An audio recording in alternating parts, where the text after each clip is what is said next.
Hola a todos, hoy vamos a continuar con nuestro dominio de criptografía y para comenzar vamos a estudiar los tipos de algoritmos. Como habíamos mencionado en la clase anterior, de acuerdo al grado de criptografía que nosotros queramos aplicar o de acuerdo a la seguridad que queramos brindar, vamos a tener distintos tipos de algoritmos y para eso obviamente hay que clasificarlo. Para clasificar los algoritmos vamos a tener tres formas. La primera de ellas es la naturaleza del algoritmo, que es con lo que vamos a comenzar ahora a continuación. Vamos a poder clasificarlo o vamos a poder aplicar criptografía de acuerdo a un método de sustitución, a un método de transposición o a una combinación de ambos. Por otro lado, vamos a poder clasificarlo también de acuerdo a la clave utilizada. Quizás los métodos más conocidos que vamos a estudiar siempre son simétrica y asimétrica, y luego un método de hashing o de función de una vía o un método también llamado irreversible, que es el último método que vamos a estudiar en la clase de hoy. Y finalmente también de acuerdo al número de bits que son cifrados en el mismo momento o juntos. Vamos a poder cifrar todo un bloque o bien vamos a poder cifrar bit a bit. Ahora vamos a ver que cuando digamos bloque, en realidad vamos a estar cifrando cierta cantidad de bits todos juntos.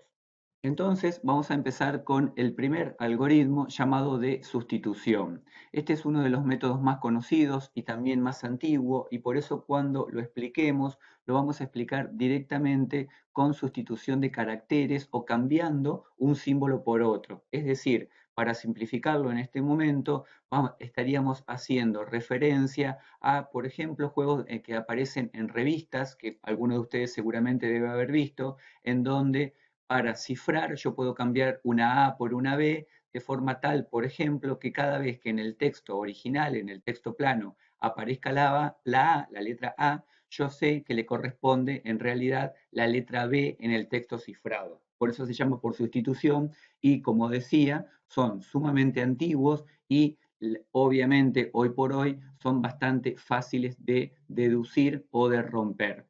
Este método también es utilizado a veces en las escuelas, ya sea primario o secundario, para mandar cartas secretas, entre comillas, entre distintos alumnos. Por ejemplo, siempre cuando se cuenta esto, se hace referencia a las famosas cartas de amor que pueden mandar dos estudiantes y para eso utilizan ciertos métodos de sustitución en donde cambian un carácter por otro o una letra por otra o una palabra le hacen corresponder otra palabra. Personas conocidas, famosas que utilizaban este método, por ejemplo, San Martín, se sabe, cambiaba algunas palabras, por ejemplo, en sus cartas por otra. Entonces, cada vez que decía vamos a atar al perro, por decir una frase sumamente común, significaba que quería entrar a una ciudad en particular o que quería ingresar a una ciudad en particular. Entonces, ese tipo de cosas de hablado en clave muchas veces también se hace referencia al algoritmo de sustitución. Entonces, para simplificarlo y para dar una definición de realmente de lo que significa científica, por decirlo de alguna manera, el algoritmo de sustitución, es donde se sustituye un elemento del alfabeto, del texto plano, por uno que le corresponde en el alfabeto del texto cifrado. Acá tenemos un ejemplo en donde tenemos la palabra del texto plano hola y el texto cifrado abajo queda como KROD. Si vemos en la tabla de comparativa abajo de asignación y de correspondencia, tenemos que a la letra A siempre le va a corresponder la letra D, a la letra B siempre le va a corresponder la letra E y así sucesivamente. Si nos fijamos y sacamos la cuenta, vamos a ver que a cada letra del texto plano en realidad le estamos sumando tres caracteres en el alfabeto. A la A, la D, fíjense que es A, B, C, D, le estoy sumando tres caracteres, a la B, la E y así sucesivamente. Este texto, que después vamos a ver que efectivamente tiene un nombre, es donde la clave le corresponde al número 3. ¿Por qué decimos que la clave es el número 3? Porque son los tres caracteres que se corren o que se corresponden con cada uno del texto plano. Este método se llama método César o de Julio César porque efectivamente lo había creado hace 2000 años el César para tratar de ocultar algún tipo de mensaje cuando enviaba en las líneas enemigas algún tipo de carta o algún tipo de misiva o algún tipo de orden a sus soldados en el frente. Entonces lo que hacía era cambiar 3 letras en el alfabeto. ¿Cuáles son las debilidades que tiene el método de sustitución? Una de las debilidades, que después vamos a ir viendo que efectivamente hay un tema de un tipo de ataque en esto, es un patrón de frecuencias. ¿Qué significa? Que si yo sé que siempre a la letra A, vuelvo a la diapositiva, le corresponde la letra D, yo sé que si en el texto original aparecen 5A, obviamente en el texto cifrado luego van a aparecer 5D. Por lo tanto, siempre las frecuencias del alfabeto original se mantiene en el alfabeto destino, en el alfabeto del texto cifrado. Aquí van a hacer un nuevo tipo de ataque que se llama ataque de análisis de frecuencia, lo cual significa que yo, teniendo la suficiente cantidad de texto, por ejemplo, tengo 100 caracteres, 500 caracteres, 2000 caracteres, cuantos más caracteres tenga, voy a poder hacer un análisis estadístico de la cantidad de caracteres que existan. Entonces, si yo sé que en la cadena original de 1000 caracteres que intercepté, por ejemplo, aparecen el 20% de letras D y yo sé que a la letra D en el texto cifrado le corresponde la letra A en el texto original, obviamente sé que tengo 20% de letras A. Y así sucesivamente voy a poder seguir haciendo ese análisis. Luego vamos a ver que este tipo de técnica o este tipo de ataque lo vamos a poder minimizar utilizando múltiples alfabetos. No nos vamos a preocupar por eso ahora, hay un método particular que se llama método Viginer, por el nombre de su autor, pero no nos preocupemos por eso ahora, que lo vamos a ver dentro de un rato. Entonces, la definición científica de un análisis de frecuencia es utilizar un método de descifrado de los criptogramas estudiando la frecuencia de cada uno de los símbolos que aparece en ese criptograma. Y de esta manera puedo establecer una relación entre el texto plano y el texto cifrado. Por supuesto, para estudiar estas frecuencias, vamos a ver que hay tablas en donde ya está estudiado para cada uno de los idiomas que vamos a utilizar, el español, el inglés, el alemán, el latín, etc. De acuerdo a el idioma que estoy estudiando, voy a tener distintas frecuencias que ya están determinadas para cada uno de los caracteres de ese idioma en particular.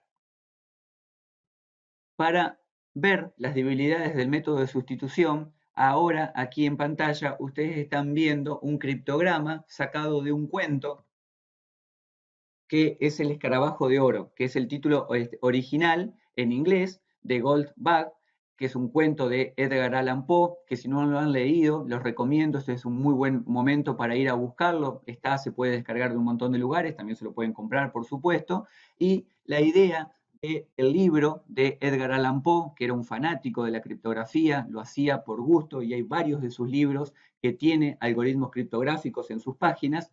En este caso, en El escarabajo de oro, lo que hace es tratar de desafiar al lector y a uno de sus protagonistas también para encontrar un tesoro determinado. Y en sus primeras páginas aparece este criptograma que ustedes están viendo en pantalla.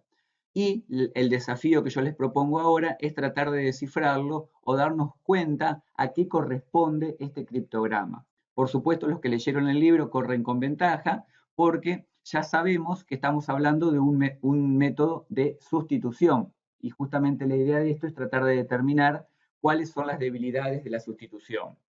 Si hacemos referencia a lo que habíamos mencionado anteriormente, una de las cosas que podemos hacer es analizar la frecuencia con lo que aparece en cada uno de los caracteres en este caso.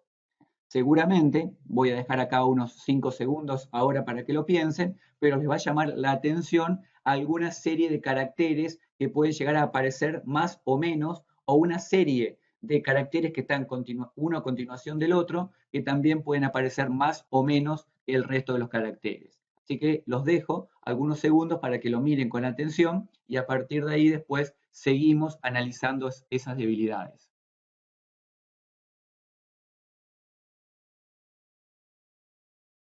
Muy bien, entonces, una vez que ya han tenido varios segundos como para pensarlo, obviamente ustedes pueden parar el video el tiempo que sea necesario si no lo quieren saber ahora inmediatamente el resultado, pero yo tengo que seguir. Así que vamos a ver entonces una tabla de frecuencias. Seguramente lo primero que les llamó la atención es la gran cantidad de 5 y números 8 que hay en el texto cifrado. Y obviamente quizás también le llamó la atención algunos caracteres particulares o especiales, como el signo igual tachado o la cantidad de paréntesis cerrado que existen. Y esto también hace referencia a que cuando estamos hablando de texto cifrado, no necesariamente los caracteres que vamos a ver son caracteres conocidos o algo particularmente que existe en nuestro idioma. Pueden ser caracteres de cualquier tipo o que estén escritos, por ejemplo, en cirílico o en chino o en japonés. Son caracteres que generalmente no solemos ver tan a menudo en Occidente. Por supuesto, también puede ser algo totalmente inventado o algo novedoso, como puede ser con la piedra Rosetta en Egipto cuando se descubrió la misma. Estos caracteres no habían sido vistos nunca, este tipo de letras no habían sido vistos nunca previamente. Y eso fue justamente también parte del avance de descifrar todo lo que hoy conocemos de la piedra Rosetta y del idioma antiguo del antiguo Egipto. Por lo tanto, aquí tenemos entonces la tabla de correspondencia. Al número 5 le corresponde la A. ¿Y cuál fue la forma que se utilizó, que se puede utilizar para descifrar esto? Podemos primero intentar saber o conocer en qué idioma fue originalmente escrito la cadena que nosotros tenemos cifrada. Como sabemos que el cuento de Edgar Allan Poe fue originalmente escrito en inglés, podemos suponer, al principio por lo menos, que el mensaje está en inglés. Y de hecho, así es efectivamente. A partir de ahí, podemos empezar a ver que hay signos que se repiten uno a continuación del otro. Por ejemplo, los dos signos igual tachado o los paréntesis cerrados, uno a continuación de otro, o los dos números 8 que siguen uno a continuación del otro. Entonces, lo que podemos pensar es, en el idioma inglés, qué letras generalmente aparecen repetidas. Y acá podemos ver que pueden ser la doble E, que muchas veces aparece repetida en algunas palabras, o la doble O, que también puede llegar a ser repetida. No es tan normal que aparezca la doble R, que quizás en español es normal que aparezcan juntas. En el inglés prácticamente no hay este tipo de palabras. Entonces podemos empezar a presuponer, por ejemplo, que el 8, el doble 8, son dos O juntas o son dos letras E juntas. Y a partir de ahí ir jugando con eso. Van a ver que si lo hacen con lápiz y papel no les debería llevar más de 4 o 5 minutos como máximo. Una vez establecido eso, vemos que la tabla de frecuencia y de correspondencia que tenemos es la que aparece en pantalla. Si vamos reemplazando cada uno de los caracteres por los que tenemos allí, finalmente el mensaje queda descifrado de esta manera, siempre considerando que en los textos cifrados no suele aparecer el carácter espacio. Por lo tanto, el 5 sabíamos que correspondía a una A y habíamos presupuesto que el signo igual tachado era una doble O o una doble E. Por lo tanto, ahí lo tienen descifrado. Efectivamente, en la palabra good aparece la doble O y vemos que efectivamente al signo igual tachado le correspondía una O. Y por supuesto luego deducimos que si el signo tachado es la O, por supuesto no puede ser la E. Y si fijan más abajo, vemos que aparece la palabra be aquí y efectivamente en ese caso correspondía a, como habíamos visto en la tabla, el 8 correspondía a la E, como estamos viendo aquí. Luego, finalmente, lo que podemos decir es que si bien este es un texto que podría resultar novedoso en ese momento cuando fue escrito el escarabajo de oro, hoy por hoy, si se lo damos a una computadora, esto es sumamente fácil de descifrar. Ahora yo a continuación luego le voy a mostrar un programa que se puede utilizar para jugar con este tipo de textos y ver también qué tan difícil o fácil puede ser descifrarlos o cifrar textos. Bajo ningún punto de vista, esto lo empiezo a recomendar ahora y luego lo voy a remarcar, hay que utilizar estos métodos en sistemas o aplicaciones actuales porque con el poder de cómputo actual las computadoras lo descifran fácilmente.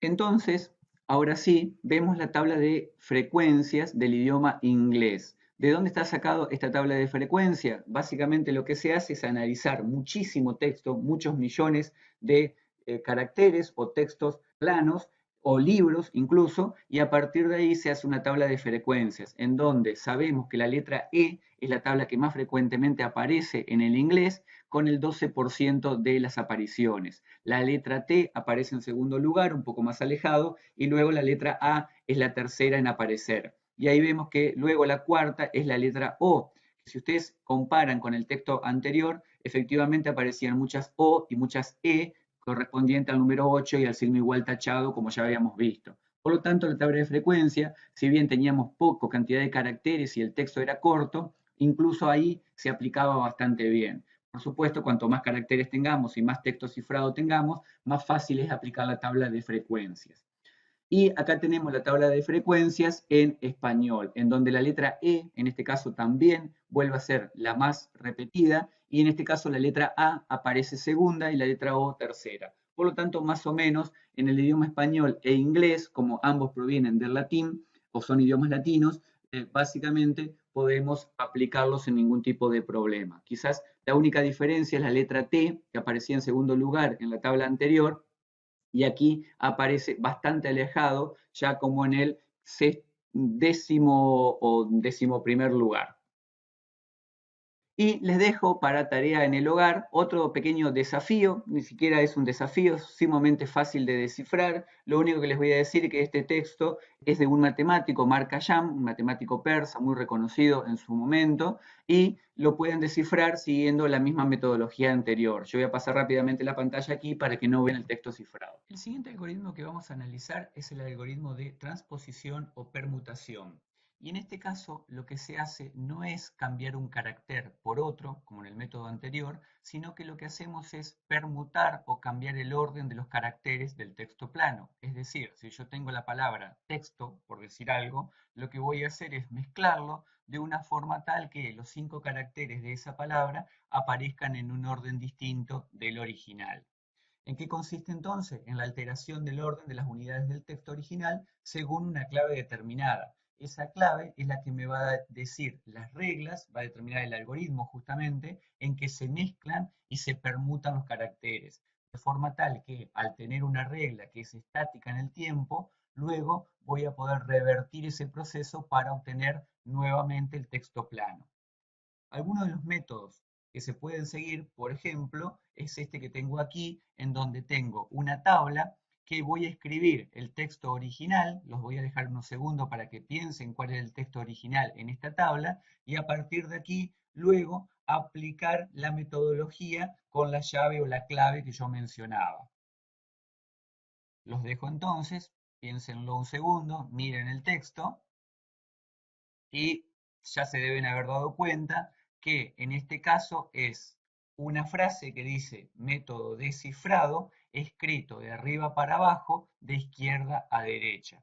Entonces, lo que vamos a hacer en este caso es aplicando una metodología de lectura justamente de arriba hacia abajo, de izquierda a derecha, me va a quedar el texto cifrado como lo vemos aquí. Entonces, en este caso, el primer carácter es la M, el segundo carácter es la D, el tercer carácter es la A, el cuarto es la O y el quinto es la I. Si siguieron el puntero, deben haberse dado cuenta que seguramente yo voy a tener una clave 1, 3, 5, 2, 4. Ese es el método que seguí y el orden que seguí para decir las primeras u ordenar las primeras 5 letras. Luego empiezo de vuelta. La próxima letra es una E, luego va a haber otra E más, luego va a ir una D, luego voy a volver a la letra D y luego voy a volver a la letra F. Por supuesto, también a esto lo podemos hacer por fuerza bruta, sin tener la tabla original, hacer pocos caracteres, es relativamente sencillo volverlo a ordenar. Es decir, juego un poco con los caracteres del texto cifrado y voy a obtener efectivamente luego el texto plano. Por supuesto, teniendo la clave es mucho más sencillo. ¿Cuándo se empieza a complicar este método? Cuando tengo mucho texto y obviamente tratar de ordenar todo ese texto se vuelve un poco más complejo.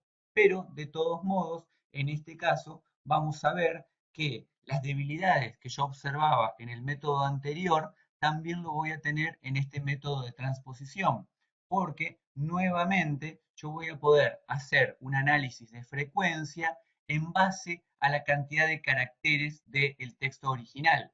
Por ejemplo, si yo en este texto tengo la cantidad de E's son 2, voy a tener 2 letras E en el texto original y en el texto plano, porque como dijimos, no cambio un carácter por otro. Por lo tanto, las frecuencias son todavía más fáciles de analizar que en el método anterior. Entonces, se puede realizar un ataque de análisis de frecuencia tan fácil como analizando la cantidad de veces que aparece un patrón de letras determinado. En este caso, lo que sí va a ocultar este método son los patrones de los conjuntos de símbolos que suelen aparecer o ser comunes en un idioma en particular. Por ejemplo, en el idioma español, las terminaciones ción o las terminaciones aba, obviamente hay muchísimas palabras que terminan con esto. Al mezclar las letras y quedar mezcladas en el texto cifrado, estos patrones desaparecen y se vuelven un poco más complejos de determinar o encontrar. Pero de todos modos, como decíamos, el análisis de frecuencia sigue siendo posible sin ningún tipo de problema. Obviamente, igual que dijimos en el caso anterior, vamos a poder minimizar el impacto utilizando múltiples alfabetos, que nuevamente destaco, no vamos a hacer hincapié en este momento. Es recomendable utilizar entonces métodos de sustitución y de permutación con alfabetos múltiples o lo que se denomina polialfabeto. Lo que va a hacer un polialfabeto, es decir, utilizar más de un alfabeto, es minimizar el impacto del análisis. Pero ya lo vamos a ver a continuación. Luego, efectivamente, ahora sí, tenemos el polialfabeto o método de Villeneuve, como se lo conoce en la actualidad. Fue desarrollado por un matemático, Blaise de Villeneuve, en el siglo XVI y es un cifrado basado en diferentes series de caracteres o letras y basado originalmente en el cifrado César, pero aplicado de una forma distinta y que ya vamos a analizar ahora en profundidad. Es un cifrado polialfabético, es decir, se utiliza más de un alfabeto. De hecho, en el original de Villeneuve se utilizaban 26 alfabetos distintos, ahora lo vamos a ver, y corresponde a un método de sustitución polialfabético. El método de Villeneuve estuvo mucho tiempo sin ser descifrado, casi 2 siglos de hecho, hasta que posteriormente otro matemático, Kaczynski, consiguió romperlo en el año 1863. Pero como podemos ver, estuvo prácticamente 200 años sin poder ser descifrado y era un método sumamente fuerte en ese momento. Entonces, ¿cómo funciona el polialfabeto o el algoritmo de Villeneuve? En este caso, vamos a tener un mensaje que acá vamos a decir que es 6SCP y una clave, que en este caso va a ser boot, de bootcamp. Pero como la boot, la clave, es más corta que el mensaje a cifrar, que es lo que generalmente pasa, porque yo tengo un cifrado por un mensaje a cifrar de 100 caracteres, no voy a tener generalmente una clave de 100 caracteres y así sucesivamente. Por lo tanto, la clave generalmente es más corta que el mensaje. ¿Qué voy a hacer en este caso? Ir concatenando la clave una a continuación de otra. Entonces, en este caso sería boot, boot, boot y así sucesivamente hasta que termino el mensaje original. Y a partir de ahí, en la tabla voy a tener en las columnas de A a la Z, esto es idioma inglés, por lo tanto no voy a tener la letra ñ, voy a tener el mensaje que quiero enviar. Y en las filas también voy a tener A a la Z, en este caso en mayúscula, voy a tener la clave. Por lo tanto, para cifrar en este método, lo que voy a hacer es combinar filas y columnas de forma tal que voy a ir combinando el mensaje con la clave hasta obtener el texto cifrado. Por ejemplo, si mi primer carácter a cifrar es la C y mi primer clave es la B larga, en este caso voy a tener la combinación de la C y la B, me va a dar una D, que es efectivamente la que tengo en este caso. Luego voy a ir combinando la I, que es mi segundo carácter a cifrar, con la segunda clave, una O. Por lo tanto, acá voy a hacer la fila y la columna, me va a quedar finalmente una W, que es el segundo carácter que yo tengo a continuación. Y así sucesivamente hasta llegar a la última, la letra P, que se combina con la letra B larga y me va a quedar una Q, que efectivamente es el último carácter que yo tengo. Lo que podemos observar aquí es independiente, si yo tengo la letra S, por ejemplo, en ambos casos no se cifra igual. La primera vez se cifra con una G y la segunda vez se cifra con una L. ¿Por qué? Porque a las claves les correspondieron letras distintas. Y lo mismo me pasa con la letra O, en donde en este caso, por más que la clave se repite dos letras iguales, en el texto cifrado finalmente queda una W y una G, lo cual por supuesto también dificulta muchísimo el método de descifrado, porque cada vez que yo cifro una letra con otra letra totalmente distinta, le corresponde en el texto cifrado una letra distinta también. Así que por eso el método de polialfabeto de Viginer fue tan complicado, como decíamos al principio, de descifrar y pasó casi 200 años sin que nadie pudiera hacerlo. Luego vamos a tener que los criptosistemas clásicos entonces se van a dividir en dos partes, la transposición y la sustitución. Esta diapositiva está sacada de un curso de Jorge Ramiro Aguirre de la Universidad Politécnica de Madrid, del cual también luego voy a mostrar una herramienta. Este curso que recomiendo, se lo pueden descargar sin ningún tipo de problema, consta de muchísimas diapositivas en donde se van explicando cada uno de los criptosistemas que existen en la actualidad o que existieron cuando se fueron inventando y fueron apareciendo a medida que iba pasando el tiempo. Como decíamos, el método de transposición tiene una serie de algoritmos y el método de sustitución también. Acá podemos ver efectivamente que el de sustitución se divide en dos partes, monoalfabético y polialfabético, que luego vamos a ver alguno de ellos en particular. ¿Por qué recomiendo esta diapositiva en particular y que lo vayan a ver? Porque van a encontrar muchísima más información, muchísimo más profunda de lo que por ahí lo estamos viendo en el 6SCP, pero que de todos modos, si les interesa el tema y quieren profundizar en esto, es muy recomendable.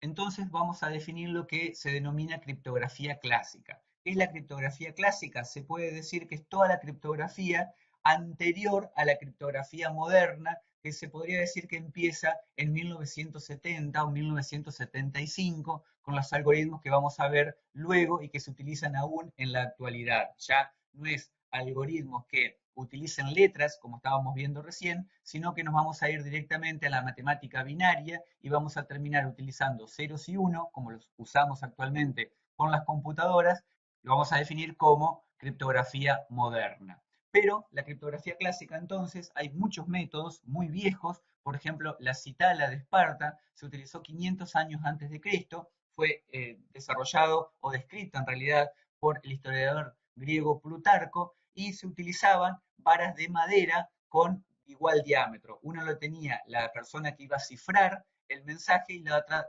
vara la tenía la persona que iba a descifrar el mensaje. Entonces lo que se hacía era escribir el mensaje en cuero y luego se arrollaba esa cinta de cuero en la vara, en esta cítala, y posteriormente quedaban todos los caracteres totalmente mezclados, como se ve allí en la imagen.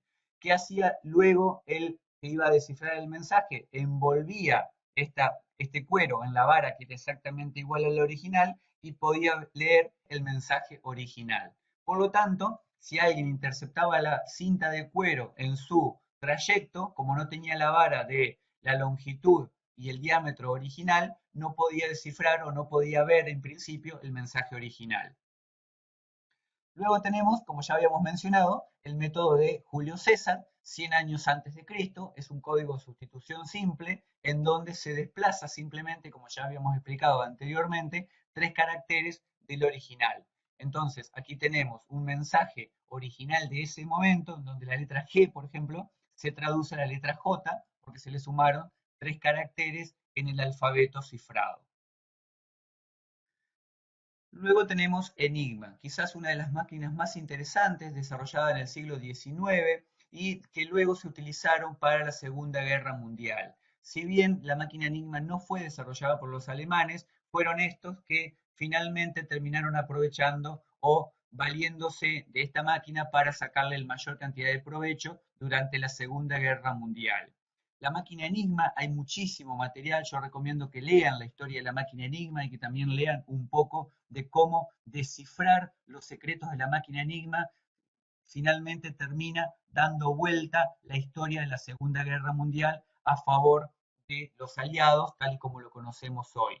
Es una máquina que consta de cilindros giratorios en donde esos cilindros van eligiendo cómo se cifra cada uno de los caracteres, en una permutación que es continua y que se basa en los rotores y en el orden de esos rotores, en engranajes que van rotando continuamente y en base al orden de rotación y a la posición y al tamaño del engranaje se va cifrando siempre una letra con caracteres distintos. Esto significa que si una vez yo tomo la letra A y le corresponde la letra B, la siguiente vez que tome la letra A casi improbable que le vuelva a tocar la letra B. De esta forma, era una máquina extremadamente compleja de analizar y también tenía varios miles de millones de posibilidades de cifrado. Por lo tanto, por supuesto, para todo lo que eran los aliados en ese momento, era extremadamente complicado tratar de descifrar algunos de los mensajes que enviaban los alemanes al frente cifrados a través de esta máquina. Había una oficina de cifrado polaco que descifró el sistema Enigma, pero esa máquina no era exactamente igual a la que posteriormente se utilizó durante la Segunda Guerra Mundial. Muchas veces se dice que los ingleses fueron los que descifraron todo lo de la máquina Enigma. Esto no es totalmente cierto, pero porque como vemos allí, mencioné recién, los polacos fueron los que iniciaron el descifrado de este sistema. Pero luego los ingleses, con un matemático a la cabeza, fueron los que descifraron finalmente el método tal y como lo conocemos hoy.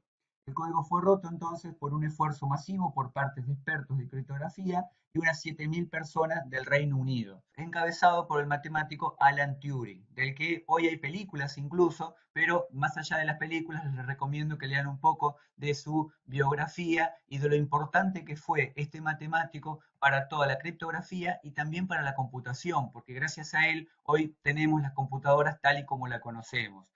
Turing ayudó a desarrollar una computadora muy básica para lo que es hoy, pero que finalmente ayudó a descifrar todos los mensajes de la máquina Enigma, combinando, si lo queremos ver de alguna manera, fuerza bruta con un ingenio tecnológico para ese momento, en donde esta máquina descifraba de acuerdo a la clave del día, iba descifrando cada uno de los mensajes que se le brindaban y los iba rompiendo uno a uno.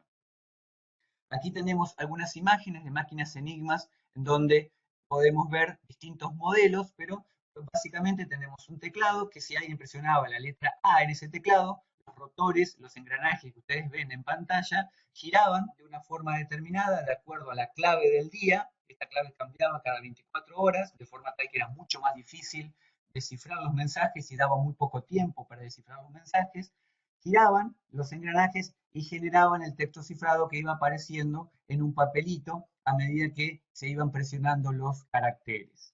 Como decía, recomiendo leer la historia de la máquina Enigma, recomiendo leer la historia de Alan Turing y también de toda la computación y las computadoras de ese momento, porque como decía al principio, la máquina Enigma y la rotura del código Enigma fue lo que finalmente terminó de definir el destino de la Segunda Guerra Mundial y también el destino de las computadoras tal y como lo conocemos hoy. Lamentablemente, esto hay que mencionarlo también, siempre esto me encargo de mencionarlo porque me parece sumamente importante, lamentablemente Alan Turing se suicidó muy joven porque había sido acusado de ser homosexual y en ese momento en Inglaterra era castigado severamente. Él obviamente no podía aceptar que alguien se discrimine por esto y finalmente se terminó suicidando. Obviamente si hubiera seguido vivo, quizás hubiera dado muchísimo más de sí y quizás hoy por hoy tendremos también computadoras o la matemática quizás sería totalmente distinta si le hubiéramos dado tiempo que desarrolle más cosas de las que originalmente hizo. Finalmente, para terminar esta parte de la criptografía clásica, les dejo algunas curiosidades. Este cuadro que ustedes están viendo aquí en pantalla, esta imagen, es un desafío que en su momento hizo Google Jobs, para traer gente a trabajar a Google. Lo que hacían era dejar carteles, como que ustedes están viendo ahí, 8M, LD, Q, etcétera, con mensajes en la calle. Y estos mensajes, obviamente, eran mensajes criptográficos y daban ciertas pistas que tenían que ser descifradas. A medida que uno iba descifrando las pistas, iban dándole números de teléfonos o correos electrónicos para que la gente se comunique con Google. Si se comunicaban, le daban nuevas pistas o nuevos algoritmos que tenían que descifrar. De forma tal que las personas que llegaban a la última pista y a los últimos desafíos eran candidatos a ser contratados por la empresa.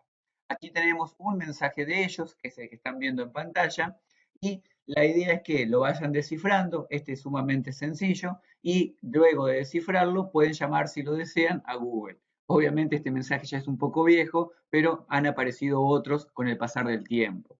Y esta imagen que está a la derecha es un cartel en forma de S, hecha en bronce de 4 metros de altura y es una fotografía de una de las esculturas que está en el cuartel general de la CIA. Hay dos como estos y tienen un criptograma que uno de ellos todavía no ha sido descifrado, hecho por un escultor al que obviamente le gustan los desafíos complejos.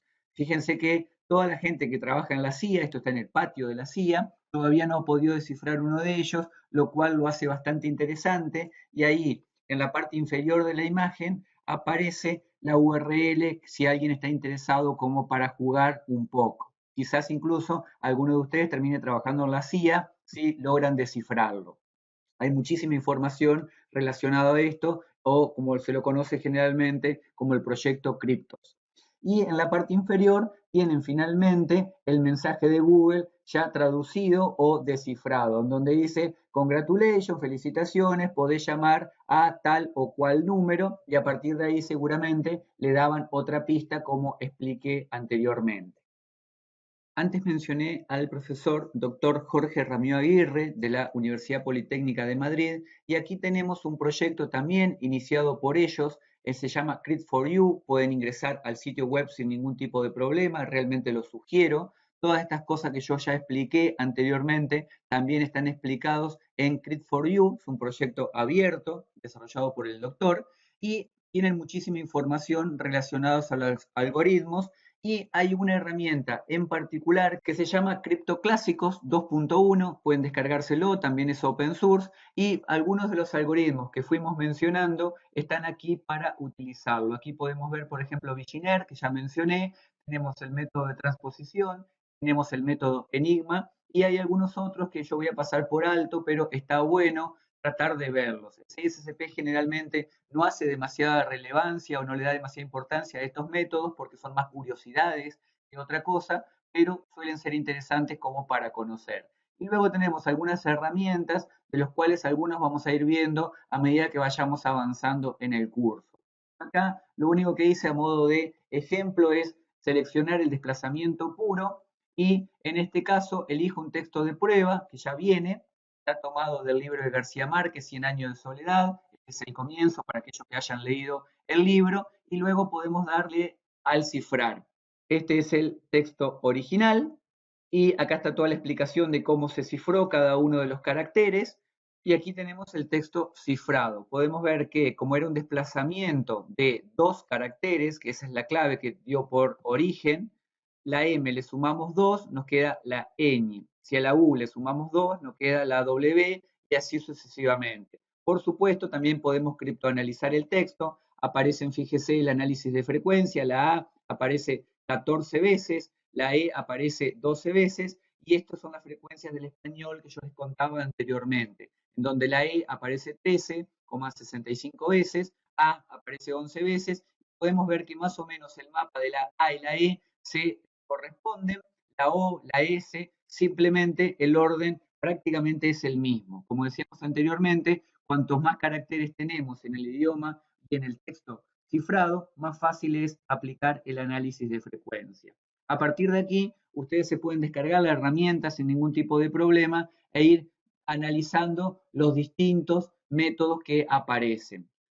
Vamos a continuar entonces ahora con la criptografía simétrica, dando origen a lo que mencionábamos antes, que se llama criptografía moderna y que comienza aproximadamente en la década del 70 con algunos matemáticos que vamos a ir mencionando a continuación.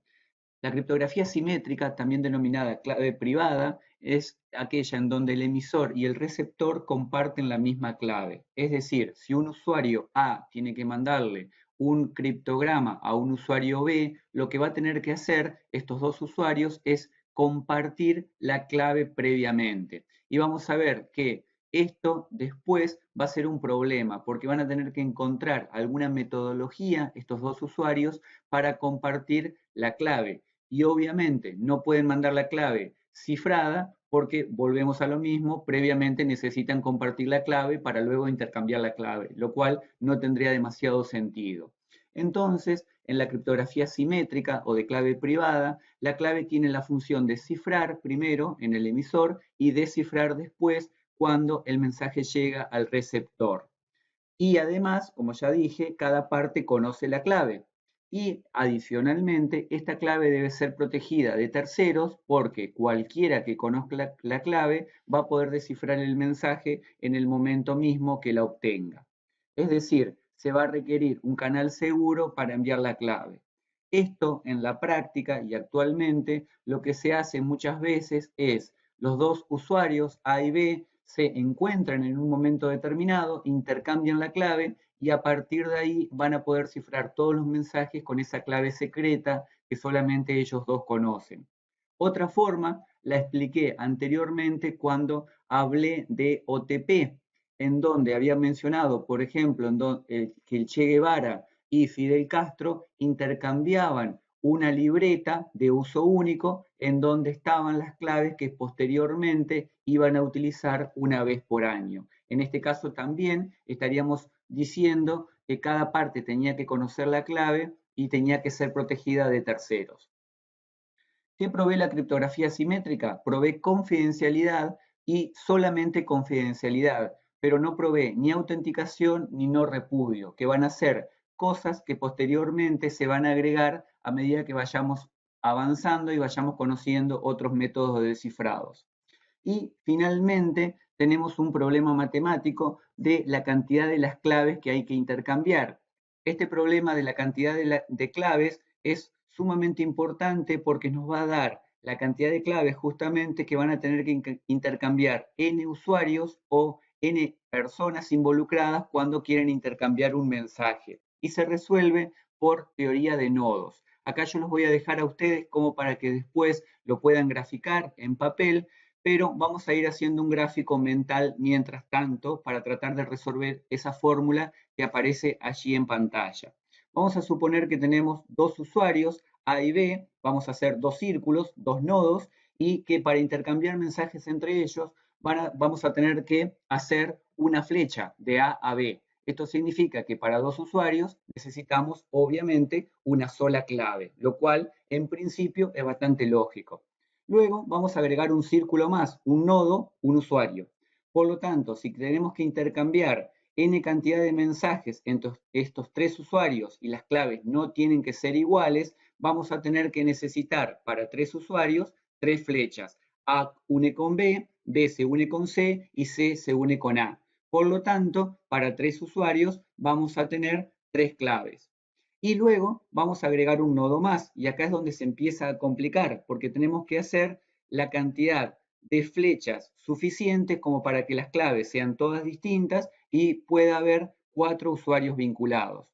Entonces, si yo tengo que n es igual a 4, la fórmula que voy a necesitar para resolver cuántas claves necesito va a ser n por n menos 1 sobre 2. Entonces, para cuatro usuarios van a ser 6 flechas, por lo menos si la matemática no me falla. Es 4 por 3 sobre 2, lo cual obviamente da 6.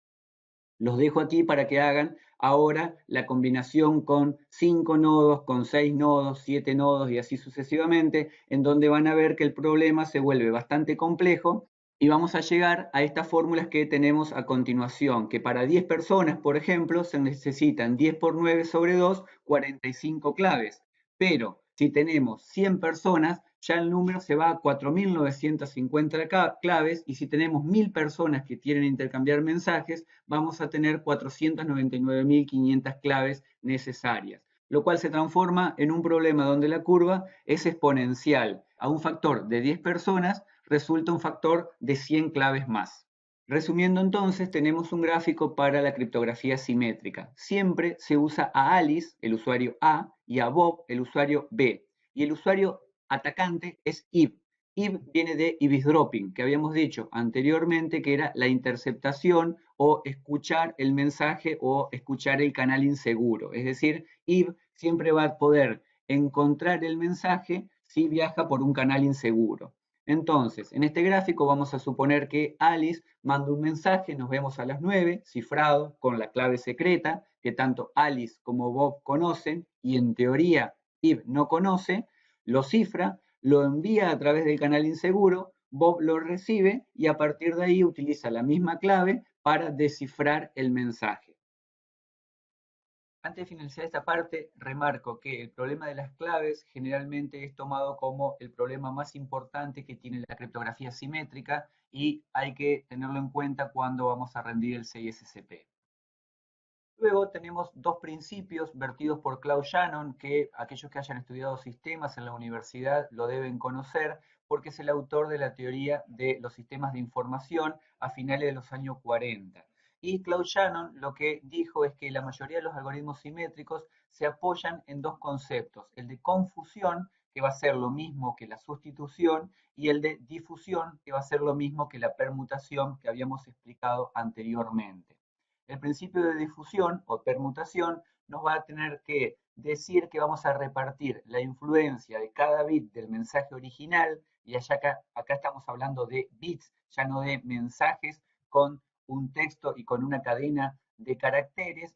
Cada bit del mensaje original se tiene que repartir dentro del mensaje cifrado. Y la confusión nos va a decir que hay que ocultar la relación que existe entre el texto plano y el texto cifrado y la clave, de forma tal que si yo tengo un texto en una cadena de bits, sea muy difícil saber cuál es el bit que hay mayor cantidad, es decir, si hay más ceros o uno. Por lo tanto, difusión es, si cambio un bit en el texto sin cifrar, deberían cambiarse la mayoría de la cantidad de bits posibles en el texto cifrado para evitar la posible adivinación, entre comillas, del texto original. Y la confusión finalmente nos va a decir que estadísticamente tiene que ser uniforme. Como decía, tiene que ser difícil establecer una relación entre la cantidad de ceros y uno y que haya alguna estadística para evitar análisis de frecuencia. Luego tenemos en esta diapositiva también de Jorge Ramiro Aguirre, igual que el mapa anterior, los métodos de cifrado modernos, que se van a dividir en dos partes, en flujo, que lo vamos a ver a continuación, y en bloque. Van a ver que los cifrados en flujo hay muy pocos y de ellos vamos a verlos a todos, A5, RC4, etc. Y los cifrados en bloque hay muchísimos, nosotros vamos a ver solamente los más importantes y de hecho vamos a terminar la clase de hoy viendo estos algoritmos. Nuevamente destaco esta diapositiva de Jorge Ramiro Aguirre para que se lo puedan descargarse el material y lo analicen en profundidad viendo cada uno de los métodos y sobre todo si les interesa el tema y quieren profundizar, es el lugar ideal como para comenzar a estudiar criptografía. Vamos a comenzar entonces con el cifrado en flujo, en donde el cifrado se va a realizar incrementalmente, bit a bit, convirtiendo el primer bit del texto plano al primer bit en texto cifrado, que obviamente va a ser, vamos a suponer, si al primero le corresponde un 0, el texto cifrado puede ser un 0 o un 1. Luego vamos a tomar el segundo bit del texto plano y vamos a convertirlo y va a tener un 0 o un 1 en el texto cifrado, siempre siguiendo los principios de difusión y confusión que mencioné anteriormente. Lo que vamos a tener en este caso es que se va a evitar la propagación de errores, porque no importa que un bit en algún momento se genere un error, el próximo bit, no importa, va a volver a comenzar todo el proceso completo de cifrado y por lo tanto la propagación de errores no existe. Es muy práctico por eso mismo en las telecomunicaciones debido al uso mínimo de memoria y además, como generalmente en las telecomunicaciones suele haber ruido, no importa que por ese ruido se arruine una parte del texto o un par de bits del texto, porque como decía antes, al evitar la propagación de errores y que cada bit se va cifrando uno a continuación de otros, si hay un ruido en un momento determinado en la línea, ese ruido posteriormente va a ser descartado cuando se sigan cifrando los bits venideros. Al requerir mucho procesamiento de números aleatorios, es mucho mejor en hardware. ¿Por qué requiere procesamiento de números aleatorios? Porque la computadora continuamente va a tener que generar aleatoriamente números en un momento determinado cada vez que esté cifrando un bit. Por lo tanto, para el primer bit va a tener que procesar números aleatorios, para el segundo bit va a tener que hacer lo mismo y así sucesivamente.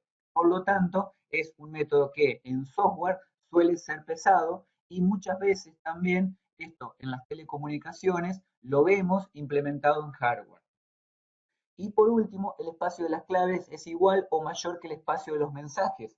Esto lo habíamos visto ya en OTP, cuando habíamos hablado de las libretas de un solo uso, habíamos dicho que generalmente si yo tenía un mensaje de 100 caracteres, por ejemplo, iba a tener también una clave de 100 caracteres e íbamos a ir descifrando carácter a carácter. Aquí aplica exactamente lo mismo, con la única diferencia que en vez de ser caracteres los que se están cifrando, van a ser bits, uno a continuación del otro. Ejemplos de cifrado en flujo, como ya vimos en el gráfico anterior, son A5 y RC4, que son dos de los métodos más conocidos actualmente, ambos utilizados en telecomunicaciones, y de hecho RC4 se lo sigue utilizando, por ejemplo, para SSL, para TLS o para web y WPA. Si bien RC4 en los últimos años ya se ha comprobado que tiene vulnerabilidades conocidas y ampliamente conocidas y por lo tanto no se lo recomienda en la actualidad.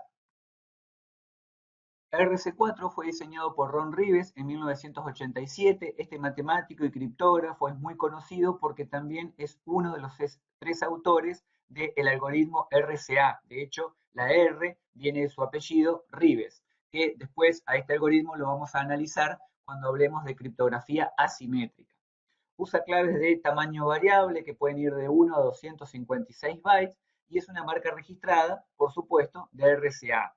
Y este registro motivó que el código fuera robado y se creara otro algoritmo exactamente igual a RCA, pero que recibe el nombre de ARC4, que en inglés sonaría bastante parecido a ARC4, es igual a RC4, y como decía, el algoritmo es exactamente igual, pero en este caso no tiene patentes y se puede implementar en software libre y en hardware sin ningún tipo de pago de patentes a la empresa.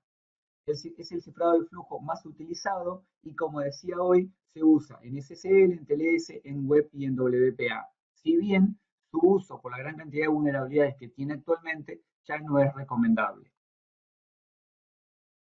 Luego tenemos el cifrado en bloque. Como ya habíamos dicho en las diapositivas anteriores, hay dos cifrados, bloque y flujo. Ahora entonces el de bloque es una clave simétrica que opera en grupos de bits de una longitud fija, que se va a llamar justamente bloque. Entonces, en vez de cifrar uno a uno, como lo hacíamos en el cifrado en flujo, vamos a tomar n cantidad de bits, por ejemplo, un bloque de 64 bits, y ese bloque lo vamos a cifrar todo junto. Luego vamos a tomar 64 bits siguientes que van a formar el segundo bloque, luego otros 64 bits que van a formar el tercer bloque y así continuamente. Y se va aplicando una transformación, es decir, una fórmula sobre cada uno de los bloques.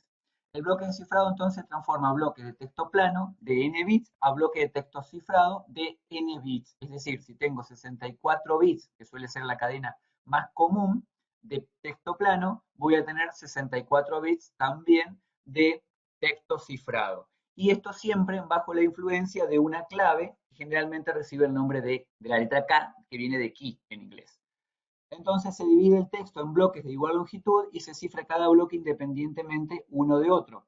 Puede pasar, por supuesto, si yo tengo un texto de 128 bits, lo divido perfectamente en dos bloques de 64.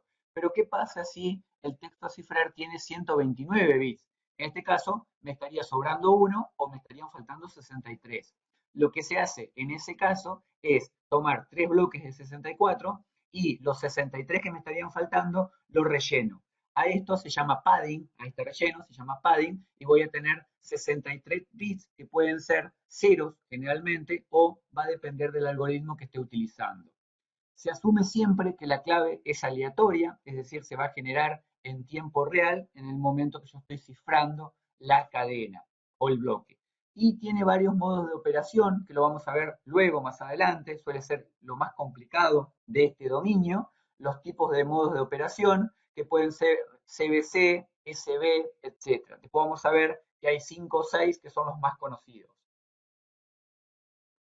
El cifrado de un bloque, como decía, cifra bloques que pueden ser de 64, 128 o 256 bits, siempre estamos hablando de potencias de 2, y un mismo bloque siempre se va a cifrar de la misma manera, porque si yo tengo un bloque de 64 bits, le aplico una clave, aplico una fórmula matemática, por supuesto no importa la cantidad de veces que aplique esa fórmula matemática con la misma clave, siempre voy a cifrar el mismo bloque de la misma manera. Esto después vamos a ver cuando estemos viendo los modos de operación que puede jugar a favor o en contra, generalmente va a jugar en contra del algoritmo. Algunos ejemplos de cifrado en bloque son DEA, que DEA en realidad es el nombre del algoritmo de lo que posteriormente se conoció como DES y obviamente su evolución, triple DES, lo vamos a ver a continuación. IDEA, un algoritmo que está patentado y por lo tanto al tener patente no se recomienda su uso. AES, cuyo algoritmo en realidad se llama Reindel, que lo vamos a ver a continuación y es el estándar actual desde el año 2000. Yo lo voy a contar cómo AES llegó a ser un estándar en la actualidad. Blowfish y Twofish, ambos creados por un criptógrafo muy conocido llamado Schneier, Bruce Schneier, lo pueden buscar, tiene su blog, uno de los blogs más conocidos de criptografía del mundo.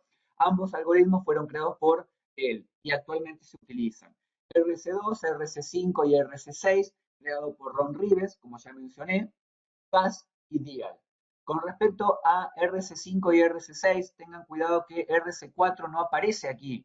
¿Por qué no aparece? Porque RC4 habíamos dicho que era un cifrado en flujo. Entonces, esto hay que tener mucho cuidado, muchas veces cuando estamos contestando un examen sobre todo, porque es una forma fácil de caer en una trampa en un examen. RC4 es de flujo, RC5 y RC6 es de bloque.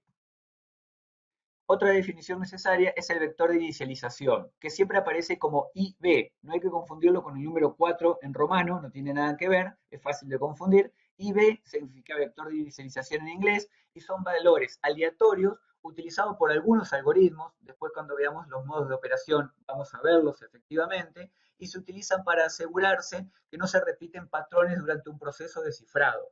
¿Esto por qué es? Porque anteriormente habíamos dicho que un bloque siempre se va a cifrar de la misma manera si utilizamos la misma clave y la misma fórmula matemática. Por lo tanto, hay que agregar algún grado de aleatoriedad al proceso y para eso existen los vectores de inicialización. Para arrancar entonces con los cifrados y los tipos de cifrados, el primero que vamos a ver van a ser las redes Feistel, creadas por Horst Feistel, un inventor de IBM, que creó el algoritmo que originalmente se llamaba Lucifer a comienzos de los años 70. Esta persona trabajaba en los laboratorios de IBM y en su momento se le pidió que creara un algoritmo distinto a todo lo que se conocía hasta ese momento y que sirviera para intercambiar mensajes entre Inglaterra y Estados Unidos, entre las organizaciones de espionaje de ambos países. Y lo que hizo Feistel fue crear un algoritmo que, como decía, originalmente recibía el nombre de Lucifer, y en 1974 lo propone a la NSA de Estados Unidos como un estándar, y en ese año nace DES. ¿Por qué fue el cambio de nombre de Lucifer a DES? Porque DES fue el nombre del estándar que le dio la NSA, pero vuelvo a repetir, el algoritmo original se llamaba Lucifer. Y Lucifer tenía 128 bits, pero la NSA en ese momento no podía romper, con su capacidad de procesamiento y sus computadoras de esa época, no podía romper algoritmos simétricos de 128 bits. Entonces, lo que hicieron fue bajarle la fortaleza a bloques de 64 bits y este es finalmente el estándar propuesto. Es decir, como corolario, la diferencia entre Lucifer, creado por Feistel, era de 128 bits y el algoritmo que posteriormente se termina autorizando como estándar por la NSA tiene 64 bits, pero básicamente son ambos iguales. Obviamente hay mucha información respecto a redes de Feistel, lo cual recomiendo leer un poco más, pero lo más importante de todo es el espacio de claves que utiliza DES. Aquí en la parte inferior de la diapositiva pueden ver que es un cálculo de 2 a la 56. ¿Por qué 2 a la 56? Porque nosotros habíamos dicho que el bloque y las claves en las redes de Feistel o en el algoritmo DES son de 64 bits, pero de esos 64, 8 bits se utilizan para paridad y para comprobar que los 56 restantes sean correctos. Entonces, en realidad, de los 64 bits originales, nos quedan 56. Y hay que recordar que esos 56 bits pueden ser ceros o 1, es decir, 2, elevado a los 56 bits. Esto nos da 10 elevado a la 16 cantidad de claves posibles, lo cual son 72.000 billones de valores. Y uno podría decir que es muchísimo cálculo a realizar si yo lo quiero hacer por fuerza bruta. pero la realidad es que eso era mucho para los años 70. Pero con las computadoras actuales y el procesamiento en línea y en cloud computing que tenemos hoy, esa cantidad de valores, 2 a la 56, en realidad no es despreciable, es importante obviamente, pero de todos modos puede ser roto. Por eso es que justamente después empezaron a nacer otros algoritmos que vamos a ver a continuación, que utilizaban efectivamente 128 bits, como originalmente había propuesto Feistel en el año 74, y luego también 256 bits, que es lo que se recomienda en la actualidad, como ya había explicado cuando empecé con este dominio. Por lo tanto, sumamente importante a reconocer y acordarse. Lucifer es el mismo algoritmo que DES, pero en el caso de DES, en el estándar del NSA, se le bajó la fortaleza de la clave de 128 a 64 bits. Y adicionalmente, y esto suele ser una pregunta de examen, siempre hay que acordarse que la cantidad de claves posibles en realidad no es 2 a la 64, sino 2 a la 56. Porque como dije, 8 bits, los 8 finales, se utilizan para paridad. Entonces, DES es un algoritmo basado en redes Feistel, de esto hay varios, después vamos a ver algunos otros. DES es un cifrado en bloque, en donde se ingresa un bloque de 64 bits y sale otro bloque de 64 bits cifrado, como ya expliqué, y utiliza solamente 56 bits de la clave y 8 son de paridad. Y adicionalmente se utilizan rondas de transposiciones y sustituciones, es decir, de difusión y de confusión. Cada una de las rondas significa que voy a cifrar, luego voy a volver a cifrar el texto cifrado previamente, luego voy a volver a cifrar el texto cifrado previamente, y así 16 veces. A eso se le llama rondas. Si yo tuviera dos rondas, sería cifrado la primera vez, cifrado de vuelta. Obviamente, de acuerdo al tipo de algoritmo, voy a tener distintas cantidades de rondas. Esto también muchas veces se utiliza en el examen para confundir un poco, porque cada algoritmo, después vamos a ver una tabla de comparación, utiliza distinta cantidad de rondas.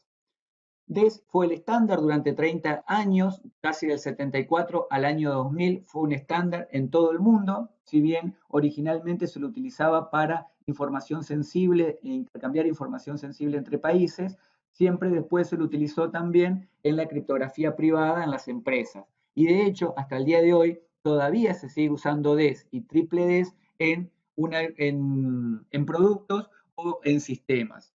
Y actualmente hay que recordar que es vulnerable, se lo puede romper por fuerza bruta al algoritmo original por la pequeña longitud de la clave. Para evitar el problema de la longitud de la clave, en un momento se decidió aumentar esa longitud y nace doble DES. Doble DES es lo mismo que DES, pero en vez de tener 56 bits, como habíamos dicho anteriormente, se lo multiplica por 2 y quedan 112 bits. Este algoritmo, si bien puede sonar interesante y que la cantidad de bits era importante, fue descartado inmediatamente, nunca se lo utilizó en la práctica, porque existe un ataque que se llama meet in the middle, no confundir con man in the middle. Este ataque significa encontrarse en el medio, en donde básicamente lo que se hace es atacar el algoritmo por el lado derecho y por el lado izquierdo, de forma tal de tratar de obtener la clave. Por lo tanto, nunca se lo utilizó.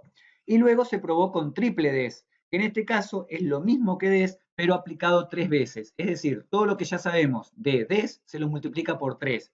En vez de ser 16 rondas, son 48 rondas, 16 por 3, en bloques de 64 bits. Y se utilizan 2 o 3 claves según el método que vayamos a utilizar.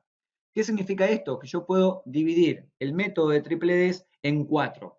Por ejemplo, puedo tener DES con encrypt, encrypt, encrypt. Esas son las 3 E que figuran ahí. Y utilizar 3 claves. Ese es el número 3 que aparece primero. Entonces voy a cifrar, cifrar y cifrar utilizando 3 claves distintas. El dato primero, original, se cifra con la primera clave. Al texto que tengo lo cifro con la segunda clave y al texto que obtengo lo cifro de vuelta con la tercera clave. Es decir, estoy aplicando 3 veces las 16 rondas que mencionaba anteriormente. Por eso quedan 48 rondas en total. Obviamente, no estoy utilizando 64 bits de longitud por 3, sino que estoy utilizando 56 por 3. Siempre hay que recordar esto porque es un dato sumamente importante. El segundo método voy a tener encrypt, decrypt, encrypt con 3 claves distintas. Esto significa que el dato plano lo voy a cifrar con la primera clave, lo voy a descifrar con la segunda clave, y uno podría decir, pero lo estoy descifrando. Pero en realidad el descifrado no sirve para nada, porque la primera clave es distinta a la segunda. Si yo cifro un texto con una clave y lo descifro con una clave distinta, lo que obtengo básicamente es basura. Y al texto cifrado la segunda vez, perdón, al texto descifrado la segunda vez, lo vuelvo a cifrar con la tercera clave. Y luego lo mismo, cifrar, cifrar, cifrar, con dos claves distintas. El dato es cifrado con la primera, cifrado con la segunda y cifrado con la primera de vuelta. Y en el encrypt, decrypt, encrypt con dos claves, voy a cifrar con la primera, descifrar con la segunda y volver a cifrar con la primera clave. Vuelvo a repetir, triple DES es exactamente lo mismo que DES aplicado 3 veces. La cantidad de bits va a ser 56 por 3, la cantidad de rondas va a ser 16 por 3, lo que me da 48 rondas. Lo único que cambia es el método que voy a utilizar. Cifrar 3 veces, cifrar y descifrar y la cantidad de claves.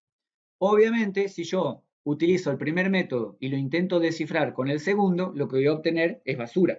Obviamente, si cifro con uno, siempre tengo que descifrar, con el mismo método. Y como decía, TripleDES sigue siendo un estándar de facto actualmente en el e-commerce. Esto va cambiando de a poco, pero durante muchísimo tiempo ha sido así. Falta mucho tiempo todavía para que TripleDES termine desapareciendo. De hecho, en muchas redes de cajeros automáticos, por ejemplo, se lo sigue utilizando masivamente. Finalmente, tenemos el algoritmo AES, Advanced Encryption Standard, que esto fue un estándar que nace en el año 97, o la idea en realidad nace en el año 97, es propuesto por el NIST para reemplazar TripleDES. ¿Qué sucede en el año 97? Se dan cuenta que TripleDES, que como dije ya había empezado a ser roto en ese momento, iba a tener poco tiempo de vida o le quedaba poco tiempo de vida. Entonces el NIST propone la creación de un nuevo estándar. ¿Y cómo hacen para esto? Lo que hacen es llamar a todos los criptógrafos y matemáticos del mundo que quisieran jugar un pequeño juego, un desafío, en donde cada uno de ellos propone uno o más algoritmos, se propone desafiar estos algoritmos y finalmente el que quede en pie, que no pudiera ser roto o que tuviera la mayor cantidad de ventajas, iba a ser nombrado como estándar. Esto duró durante 3 años, del 97 hasta el año 2000. Hubo una serie de algoritmos que se presentaron y cada uno de ellos fue descartado por distintos motivos. Y finalmente quedan 5 finalistas, que son los que ustedes están viendo en pantalla. Mars, propuesto por IBM, RC6, propuesto también por RCA, por Ron Rives, como ya dije antes, Serpent, propuesto por 3 criptógrafos, Twofish, que ya lo mencioné también anteriormente, propuesto por Bruce Schneider, y el algoritmo Reindel, propuesto por Vincent Reichman y Joan Dayman, el cual ganó finalmente en el año 2001. Reindel se transforma en el algoritmo AES. Lo único que hicieron fue cambiarle el nombre. El algoritmo es exactamente el mismo. ¿Por qué gana Reindel y no ganan los otros? Porque Reindel, una de las ventajas que tiene, si bien tiene otras desventajas, la mayor ventaja que tiene es que es extremadamente rápido y por lo tanto es fácilmente de implementar en cualquier tipo de computación, ya sea computación de escritorio, una computadora de escritorio tradicional, o en teléfonos celulares o en grandes dispositivos. Por lo tanto, fue una de las ventajas que lo llevó a ganar la competencia. Eso no significa que los otros 4 sean malos o que no se utilizan en la actualidad. De hecho, se siguen utilizando sin ningún tipo de problema en otros ambientes. Pero el estándar actualmente es AES. Soporta tamaños de bloque variable que pueden ser de 128 con 10 rondas, de 192 bits con 12 rondas y de 256 bits con 14 rondas. Como dije anteriormente, el tema de la cantidad de bits y la cantidad de rondas es sumamente importante que lo recordemos porque el examen suele dar vuelta también con respecto a esto. Y acá tenemos una comparación entonces entre los algoritmos, la longitud de la clave y el bloque, que suelen ser similares, y las rondas.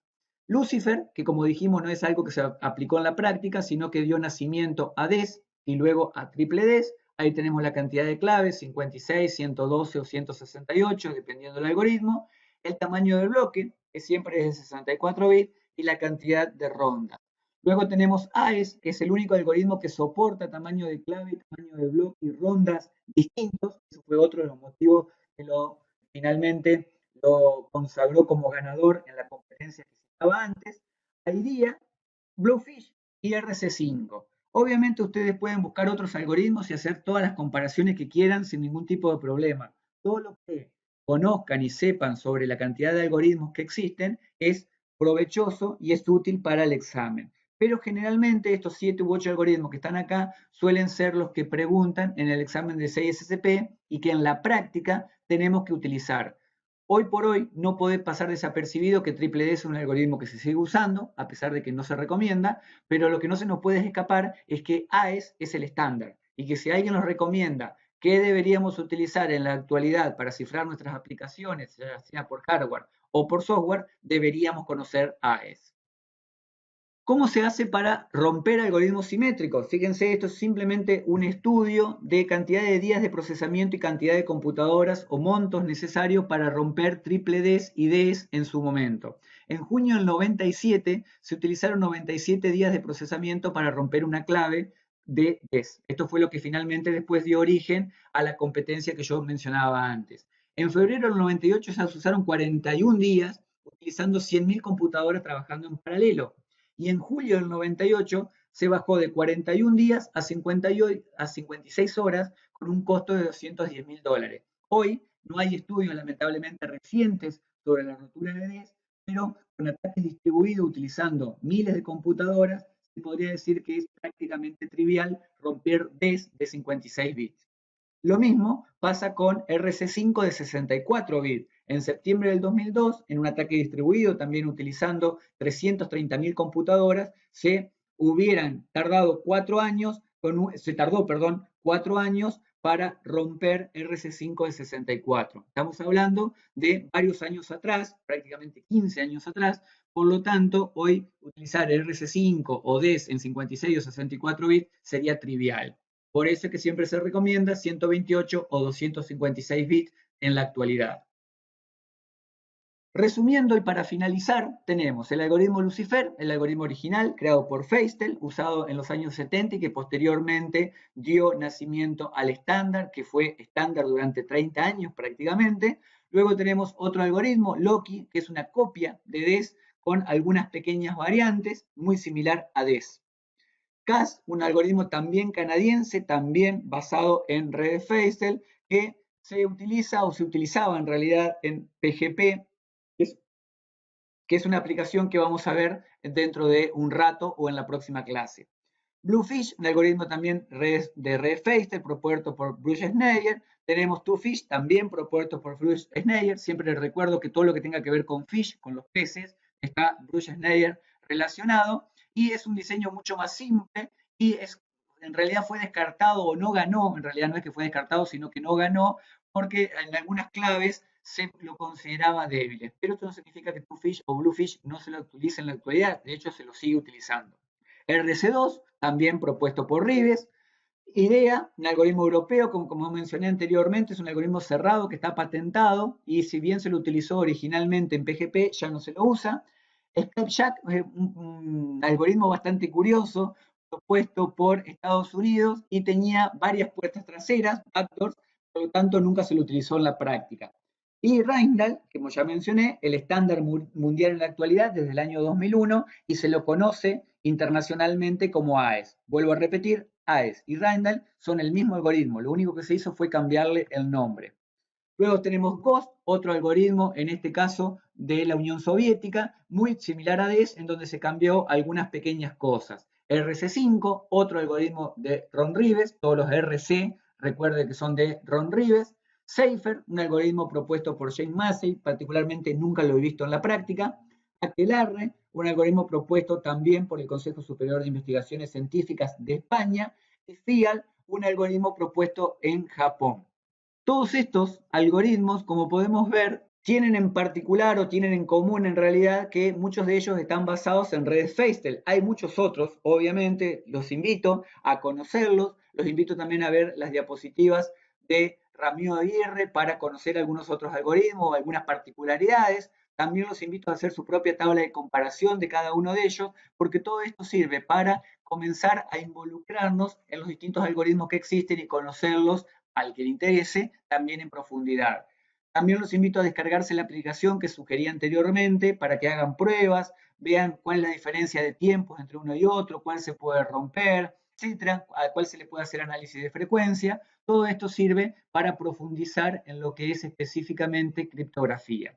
Nosotros hoy vamos a dejar aquí porque lo próximo que viene son los modos de operación, en donde, como dije anteriormente, quizás es la parte más complicada del módulo de criptografía. Y por supuesto no lo quiero quemar, no le quiero quemar el cerebro con todo esto después de tanto tiempo hablando del mismo tema. Así que nos vemos la próxima clase. Muchas gracias.